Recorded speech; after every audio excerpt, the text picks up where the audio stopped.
Olá, amigas e amigos, aqui é Felipe Mascarenhas. Estamos iniciando mais um episódio da série Espiritualidade na obra de André Luiz, na temporada sobre a obra Entre a Terra e o Céu. E o episódio de hoje é sobre o capítulo 8, Deliciosa Excursão. Mas eu quero te perguntar, quando nós adormecemos no corpo físico, o que acontece com o espírito? Quais experiências vivenciamos durante esse momento em que o nosso corpo repousa, mas que o nosso espírito vivencia, prossegue nos seus encontros, nas suas experiências edificantes ou atrelado às buscas e aos anseios de ordem inferior, materialista, seja na sintonia em que estivermos, nas companhias que estivermos buscando. Ao longo desse episódio, ao longo desse capítulo do livro, nós vamos ver que Antonina, aquela companheira que estamos acompanhando a história já, ao adormecer, após a prática do Evangelho no lar, na sua casa, com os filhos, ela vai ser conduzida por André Luiz e pelo benfeitor espiritual Clarencio e por Hilário até a região espiritual onde se encontra o seu filho que havia desencarnado, criança. Mas nós vamos, antes de chegar lá, ao longo desse episódio, ter algumas lições muito importantes e especiais sobre as nossas vinculações durante o nosso sono físico, as nossas buscas, os anseios, mas vamos aprender também sobre o cultivo dos nossos sentimentos, a educação do nosso campo emotivo, a fim de que mantenhamos a sintonia ajustada aos propósitos sublimes da vida. Quando Antonina se desprende do corpo físico, nós vemos que aquele espírito que estava na casa dela, acompanhando a prática do Evangelho no lar e que nós conhecemos no episódio anterior, Leonardo Pires, era, na última encarnação, seu avô. E assim que ele a vê liberta do corpo físico, ele se projeta para ela pedindo ajuda, pedindo auxílio, e ela se surpreende com a presença dele. Ela fica surpresa e André Luiz descreve que espiritualmente Antonina apresentava-se mais formosa, com uma harmonia diferenciada do que seria possível observar no corpo físico. Marcas, características de algum avanço espiritual, de um trabalho, de uma boa vontade nas disposições de mudança, de transformação espiritual. Mas há um detalhe interessante. Leonardo Pires, quando se projeta pedindo ajuda, comenta que ninguém mais se recordava dele, sequer em preces. E aqui nós já extraímos uma lição importante para a nossa vida. Quando André Luiz descreve isso, também tem a finalidade de nos recordar da importância de cultivarmos a oração uns pelos outros sempre. E também, é claro, pelos corações queridos que já partiram de volta ao mundo espiritual. Recordar-se deles em preces é muito importante para eles, para a reharmonização deles ou para manterem-se na luta, nos trabalhos, na sua jornada de transformação espiritual, quanto para a nossa. Porque, eventualmente, pelas nossas vinculações desarmoniosas do sentimento, poderemos estar vinculados a corações que se desprendem do corpo físico, mas não se desprendem dos afetos desequilibrados. Nós ainda, e vamos ver isso aqui no capítulo também, não aprendemos a lidar com as nossas emoções, com o cultivo de afetos mais espiritualizados. E nós estamos vendo aqui a própria disputa entre Antonina, entre Odila e Zulmira, Amaro, e nós vamos ver o quanto daqui para frente as histórias, inclusive de Antonina, de Leonardo Pires e das outras personagens, vão começar a se conectar e nós vamos entendendo por que essas desarmonias no campo íntimo, no campo emotivo. Mas nós vamos ver o quanto é importante cultivarmos a oração. Então, mas interessante, o benfeitor espiritual Clarencio trata aquela criatura, Leonardo Pires, até mesmo dá a impressão de que é como se ele estivesse falando com uma criança. E é como se fosse mesmo uma criança espiritual, na sua dificuldade de lidar com certas realidades da vida espiritual. O companheiro Clarencio fala: olha, nós vamos te auxiliar, mas precisamos agora atender a um compromisso com a nossa companheira Antonina, mas você pode ajudá-la. Fique aqui e cuide da casa, permaneça em guarda. E ele, que havia sido também um soldado na sua juventude, sabia muito bem guardar e cuidar de um espaço, de um ambiente. Então ele se sente envolvido naquele cuidado e aceita de bom grado a missão de ficar cuidando do lar.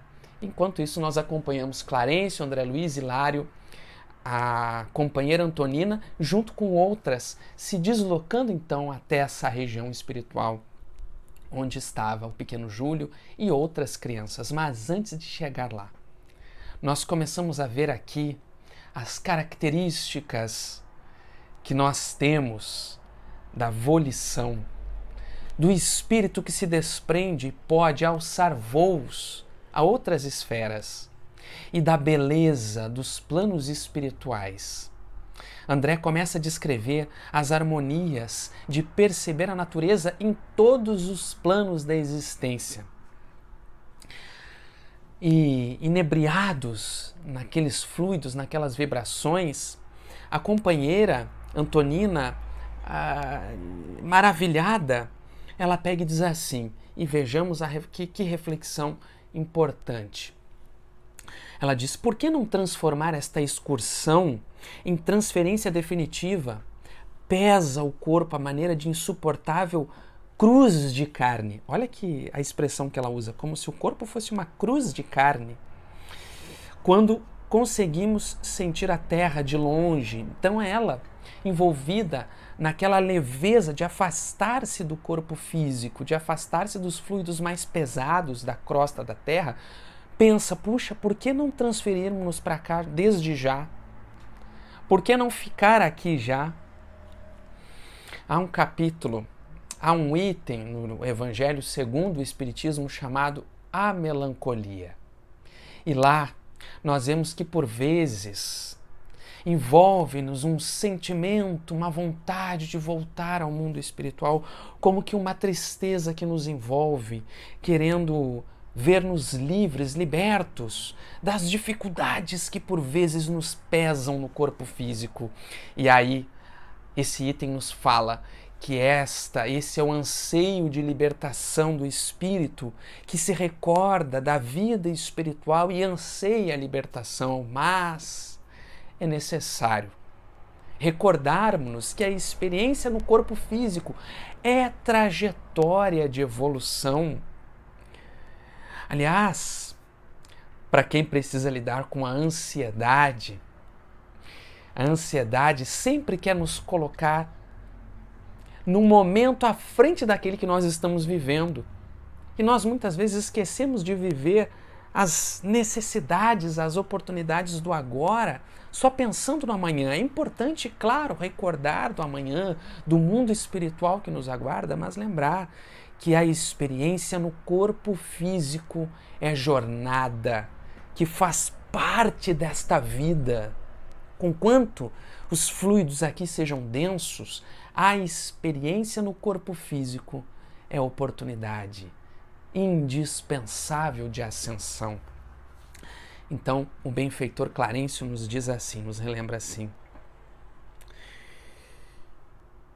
é verdade, por que não nos é dado permanecer olvidando os pesares e os dissabores? A outra irmã, aliás, comenta, já entra na onda da Antonina. E aí, Clarencio diz assim: compreendemos quanta inquietação punge o espírito reencarnado momentaneamente quando desperto para a beleza da vida superior.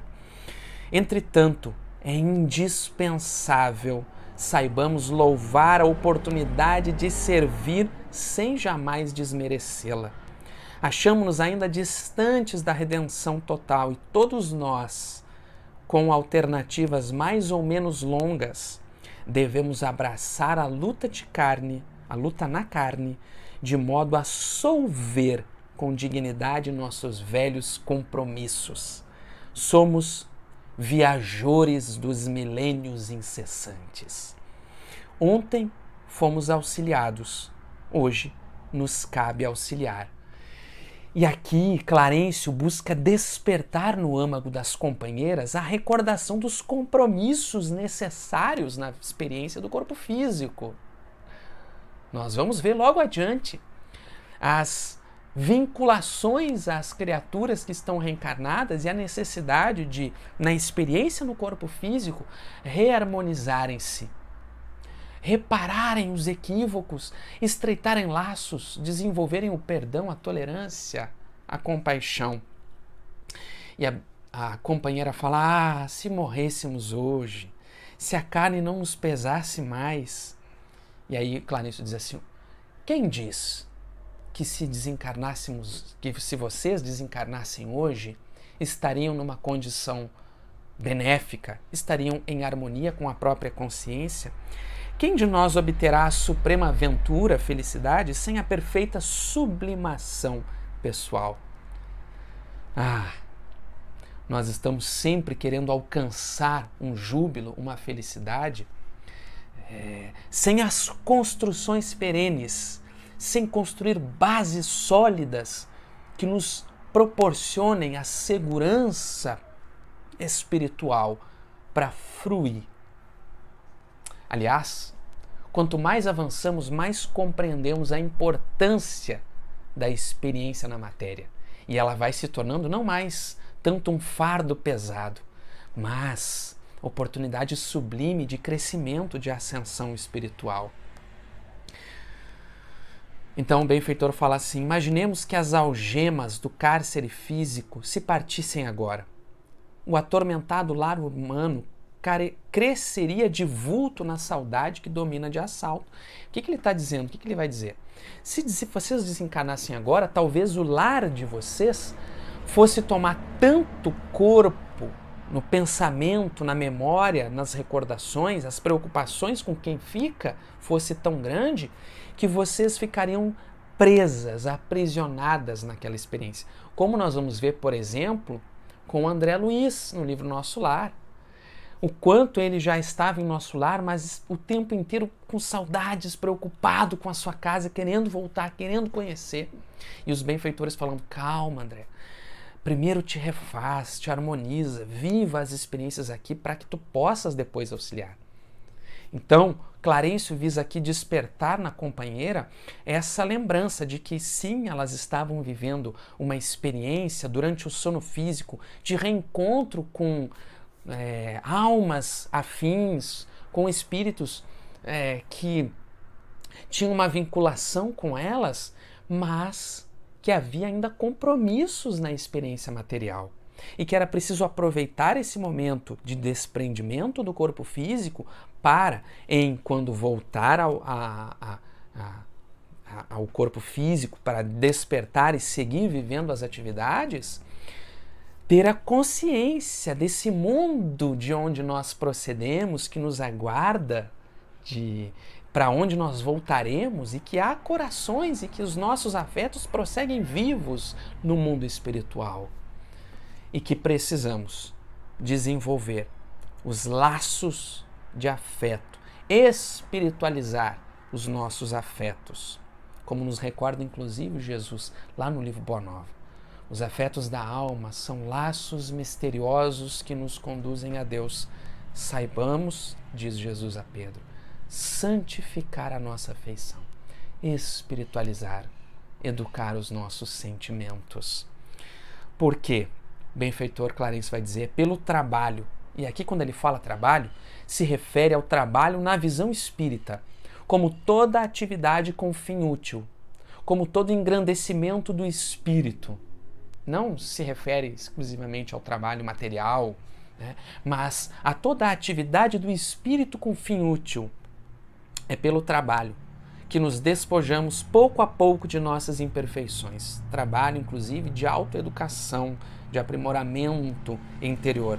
A Terra, em sua velha expressão física, não é senão energia condensada em época imemorial, agitada e transformada pelo trabalho incessante. E nós, as criaturas de Deus, nos mais diversos degraus da escada evolutiva, aprimoramos faculdades e crescemos em conhecimento e sublimação por meio do serviço. E ele vai comparando o próprio planeta em si, que vai aos poucos também progredindo, avançando, como nós, criaturas que estamos em trabalho, em ascensão, em evolução.